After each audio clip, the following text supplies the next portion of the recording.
Chapter second, how the camel got its hump. मतलब कि camel का मतलब ऊँट, हम्प का मतलब कुबड़, मतलब ऊँट को कुबड़ कैसे मिला, इसी के बारे में चैप्टर है। लॉन्ग लॉन्ग एगो, बहुत बहुत पहले की बात है।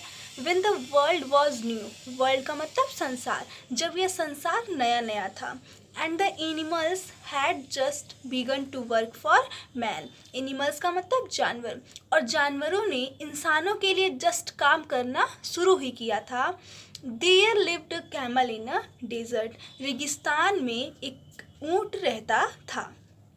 It was a lazy fellow, वह बहुत ही आलसी जीव था, वो कोई भी काम करना नहीं चाहता था, वो बहुत ही आलसी प्राणी था। And did not want to work, और कोई काम भी करना नहीं चाहता था।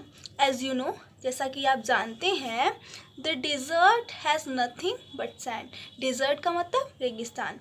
जैसा कि आप जानते हैं, रेगिस्तान में बालू के अलावा कुछ भी नहीं होता है। The camel at all day, camel का मतलब ऊँट, वो ऊँट बस सारे दिन खाता रहता था। He ate thorns and sticks, thorns का मतलब कटीली, स्टिक्स का मतलब छड़ियाँ। वह कटीली लकड़ियाँ, पेड़ पौधे, यही सब खाता था। And what ever he could get, और उसे जो कुछ भी मिलता था वो खा जाता था। जंगलों रेगिस्तानों में ज़्यादा पेड़ पौधे नहीं पाए जाते, कटीली पेड़ पौधे पाए जाते हैं, और उसे जो कुछ भी मिलता था वो खा जाता था। He chewed cactus stems to moisten his throat. Moisten का मतलब गीला करना, throat का मतलब गला। वह अपना गला गीला करने के लिए, यानी कि प्यास बुझाने के लिए, वह कैक्टस की पत्तियों को या तनों को चबाता था। कैक्टस में पत्तियां नहीं पाई जाती, तना पाया जाता है। और थ्रोट का मतलब गला। अब रेगिस्तान में पानी नहीं पाया जाता, पानी बहुत ही कम पाया जाता है, और कैक्टस में पानी ज़्यादा होता है, तो वो कैक्टस को अपना गला गीला करने के लिए, प्यास बुझाने के लिए चबाया करता था। Sometimes he walked to the edge of the desert. Edge का मतलब किनारा। कभी कभी वह रेगिस्तान के किनारे घूमने जाया करता था। Where the grass was green and juicer, जहाँ की हरी हरी घासें बहुत ही स्वादिष्ट होती थी, बहुत ही रसीली होती थी। And where the mighty baobab grew, baobab एक पेड़ का नाम है, जहाँ पर बड़े बड़े बाओबाब के पेड़ भी उगे हुए होते थे। कहाँ पे? रेगिस्तान के किनारे पे। And he had a feast that day as he loved the fruit of the baobab tree, और जिस दिन भी वह घूमने निकल जाया करता था, उस दिन उसके लिए दावत हो जाती थी, क्योंकि उसको बाओबाब का फल बहुत ज़्यादा पसंद था। Most of the time he sat below a Hugh sand dune. Dune का मतलब टीला, सैंड का मतलब बालू, ह्यूग का मतलब बड़ा सा। पूरे समय, मतलब मैक्सिमम समय, वह बड़े से बालू के टीले के नीचे बैठा रहा करता था। And if any creature spoke to him, और उससे यदि कोई कुछ बोलता भी था, कोई दूसरा जीव उससे कुछ बोलता भी था, ही जस्ट सेड हम्प, तो वह केवल एक ही वर्ड कहता था, हम्प।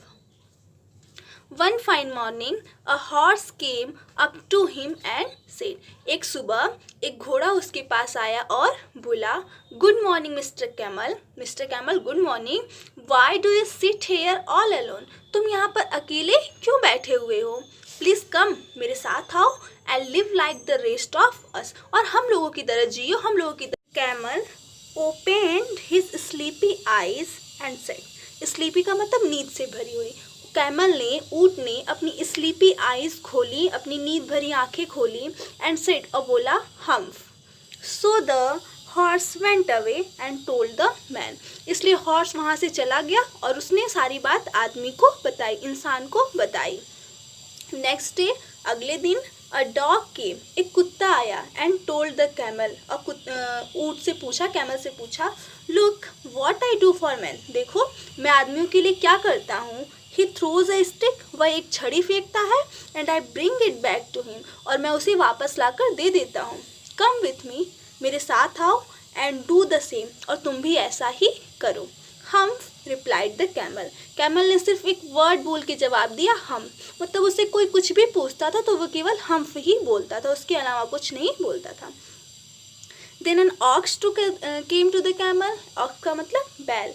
तब एक बैल कैमल के पास आया। He had a yoke on his neck, बैल लोगों के गर्दन के ऊपर एक उभरा हुआ सा चीज़ होता है, उसे हम योक कहते हैं। उसके गर्दन पे एक योक था, एक उभरी हुई सी थी, उसे योक कहते हैं अंग्रेजी में। वो कैमल ऑफ द डेजर्ट, वह बोला, कि डेजर्ट में रहने वाले कैमल, ऊंट, said the ox, come and join with me, आओ और मेरे साथ काम करो, मेरे साथ रहो। हेल्प द मैन, इंसानों की मदद करो, and प्लफ his fields like me. प्लफ का मतलब जोतना, फील्ड का मतलब खेत, और जैसे मैं उनके खेतों को जोतता हूँ तुम भी जोतो मेरे साथ में चल के। The camel was by now getting rather irritated for being disturb so often. Irritate का मतलब परेशान होना, चिढ़ जाना। अब जो ऊँट था डिस्टर्ब होने की बजाय मतलब परेशान होने की बजाय अब वो चिढ़ने लगा उन सब से, क्योंकि वो लोग बार बार उसके पास आ रहे थे, बार बार कुछ न कुछ बोल रहे थे, तो अब वो परेशान होने की बजाय इरिटेट होने लगा, चिढ़ने लगा उन लोगों से। हम उसने 3 बार हम कहा। He said and walked away, और वहाँ से चला गया। इन द इवनिंग, शाम के समय, the man called the horse, the dog and the aux. उस आदमियों ने, इंसान ने घोड़े को, कुत्ते को और उस बैल को बुलाया। एंड सेड, और बोला, since the hump thing in the desert would not work, यानी कि जो हम्प वाली चीज़ है, जो बार बार हम्प करती है, जो रेगिस्तान में रहती है, वो तो अब काम करेगी नहीं। All of you will have to work double time, इसलिए तुम लोगों को अब दोबारा मतलब कि 2 टाइम काम करना पड़ेगा, डबल मेहनत करनी पड़ेगी।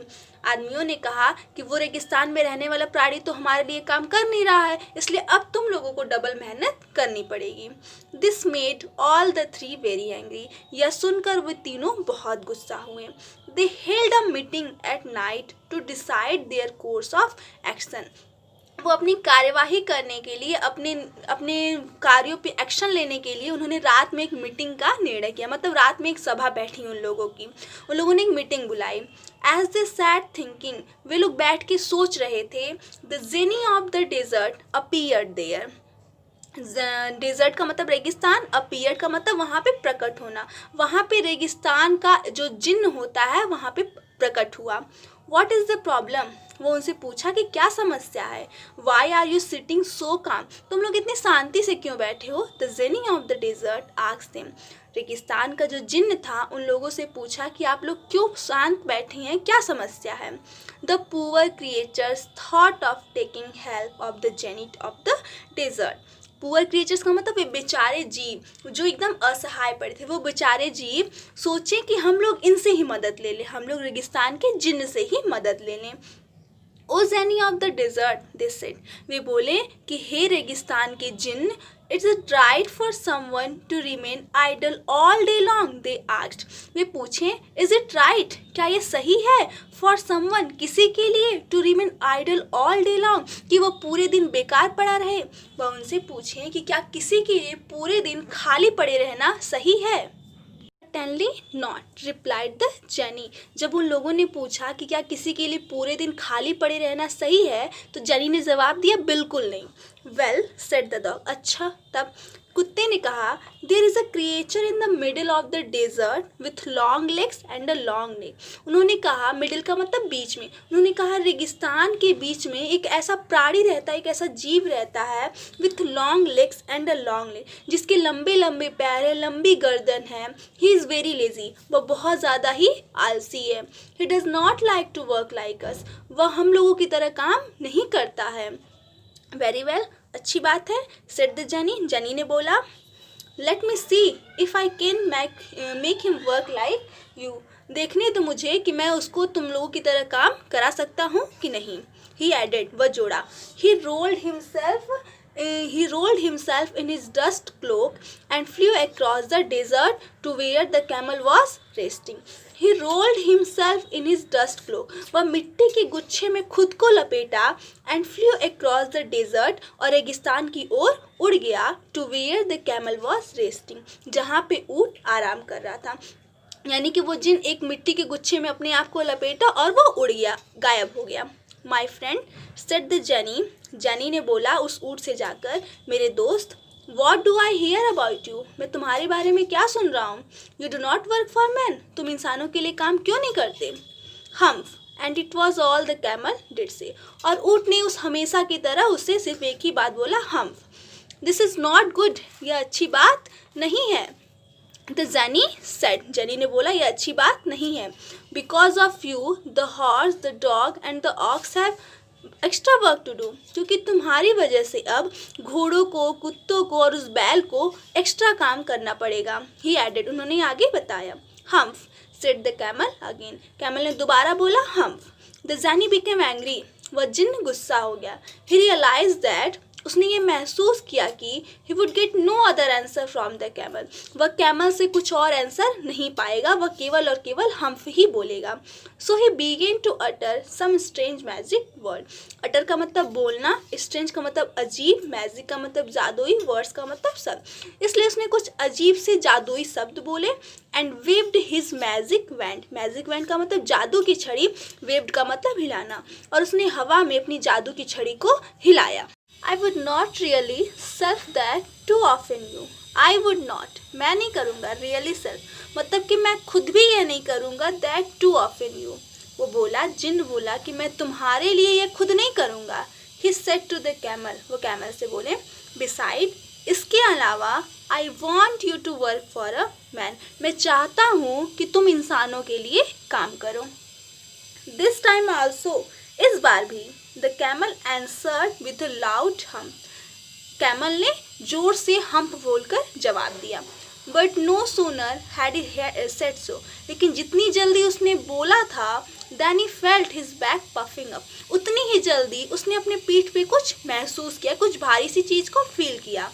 And up into a great big hump, और उसकी पीठ पे क्या था, एक बड़ा सा हम्प था, एक बड़ा सा कुबर था। Do you see that, the jenny continued, jenny ने बोला, क्या तुम ये देख सकते हो? दैट्स योर वेरी ओन, ये तुम्हारा ही हम्प है। You have brought it upon you by being lazy, ये तुम अपनी वजह से लाई हो, तुम खुद ले आए हो आलसी बनकर, यानी कि तुम्हारा आलसीपन ही तुम्हें ये कुबर दिया है। And now you are going to help man, और अब तुम इंसानों की मदद करने जा रहे हो। But how can I do that, लेकिन मैं कैसे कर सकता हूँ? सेड द कैमल, कैमल ने बोला, with this big hump on my back, मतलब मेरे शरीर पे ये बड़ा सा कुबड़, अब मैं कैसे कुछ भी कर पाऊंगा। सेइंग सो, ऐसा कहकर द जेनी डिसअपीयर्ड, वह जिन्न गायब हो गया। And from that day onwards, और तभी से, उस दिन से, the camel has had a hump on it's back, ऊँट के पीछे, ऊँट के पीठ पर एक बड़ा सा कुबड़ होता है, यानी कि जिसे हम अंग्रेजी में हम्प कहते हैं।